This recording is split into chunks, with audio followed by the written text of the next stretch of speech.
লেবাননে ইসরায়েলি বিমান হামলায় নিহত বাংলাদেশি নারী শ্রমিক দীপালি আক্তারের মরদেহ দেশে পৌঁছেছে। বুধবার রাতে এমিরেটসের মরদেহবাহী বিমান হজরত শাহজালাল আন্তর্জাতিক বিমানবন্দরে অবতরণ করে। এ সময় পররাষ্ট্র প্রতিমন্ত্রী শামা ওবায়দের উপস্থিতিতে মরদেহ পরিবারের কাছে হস্তান্তর করা হয়। প্রতিমন্ত্রী বলেন, চলমান যুদ্ধে নিহত ৮ বাংলাদেশির মধ্যে দীপালি সহ ৬ জনের মরদেহ দেশে আনা হয়েছে। বিদেশে থাকা বাংলাদেশিদের নিরাপত্তাকে সর্বোচ্চ অগ্রাধিকার দেওয়ার কথা জানান তিনি। প্রতিমন্ত্রী আরও বলেন, চাকরি হারিয়ে ফেরা প্রবাসীদের পুনর্বাসনে সরকার কাজ করছে। নিহতের পরিবার বলেন, পরিবারের দায়িত্ব নিতে অল্প বয়সী বিদেশে গিয়েছিলেন দীপালি।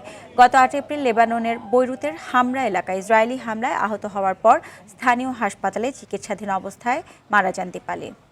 সব মিলিয়ে ১৩ লাখ টাকা দেওয়া হচ্ছে প্রবাসী কল্যাণ থেকে।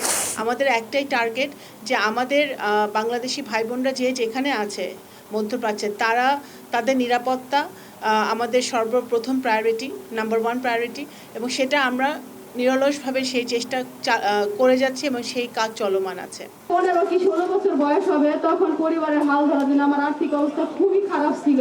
আমার ফ্যামিলির কথা চিন্তা করতে করতে আজকে উনি মৃত্যুবরণ করছে ওই দেশে। কারণ ওনার কথা চিন্তা করলে উনি আগেই চলে আসতো।